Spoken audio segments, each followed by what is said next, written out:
বন্ধুসকল আপোনালোকে চাই আছে এডুকেটৰ প্লাস আজিৰ ভিডিঅ'ৰ জৰিয়তে এটি ভাল খবৰ এইটো ভিডিঅ'ৰ জৰিয়তে জনাবলৈ চেষ্টা কৰিম যেটো আমি ডিডব্লিউৰ ফালৰ পৰা বিজ্ঞাপন পাবলিশ হৈছিল এলপি আৰু ইউপিৰ বাবে 5550 টা পোষ্টৰ এগেইনষ্টত এই বিজ্ঞাপনৰ লগত জড়িত এটি বহুত ভাল খবৰ অৰ্থাৎ ডকুমেন্টস ভেৰিফিকেশনৰ বহুত ভাল খবৰ এইটো ভিডিঅ'ৰ জৰিয়তে জনাবলৈ চেষ্টা কৰিম প্ৰথমৰ পৰা হেকলৈ ভিডিঅ'টো চাই যাব আৰু চেনেলটোত নতুনকৈ আহিলে নিশ্চয় সাবস্ক্ৰাইব কৰি ৰাখিব কাষত থকা বেল আইকনটো অপচনত থাকিব কাৰণ শিক্ষামূলক চাকৰি সম্বন্ধীয় আৰু বিভিন্ন বাবদবিলাক এই চেনেলৰ জৰিয়তে আপোনালোকৰ মাজলৈ তুলি ধৰাৰ চেষ্টা কৰা হয় তো আহক আজিৰ মূল বিষয়টোলৈ তো বন্ধুসকল ৰাজ্যত 2023 চনৰ ডিসেম্বৰ মাহত 5550 টা পদৰ বিপৰীতে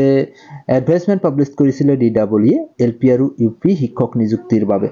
তো সেই নিযুক্তি প্ৰক্ৰিয়াৰ বাবে এপ্লিকেশনৰ প্ৰসেস ইতিমধ্যে সম্পূৰ্ণ হৈছে কিন্তু যোৱা 9টা মাহ হবৰ হলে আৰু প্ৰায় 8টা মাহ ইতিমধ্যে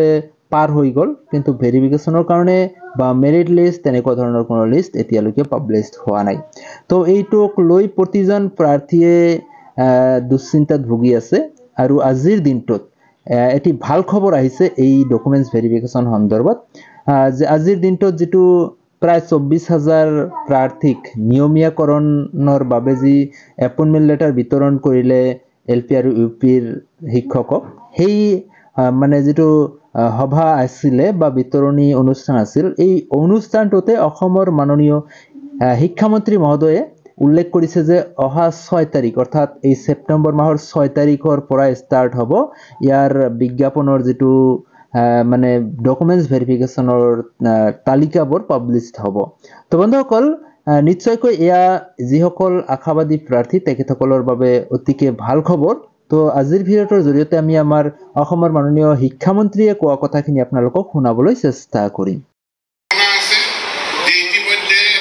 5550 গৰাকী এলপি আৰু ইউপি শিক্ষকৰ কাৰণে বিজ্ঞাপন প্ৰকাশ কৰা হৈছিল এই বিজ্ঞাপনৰ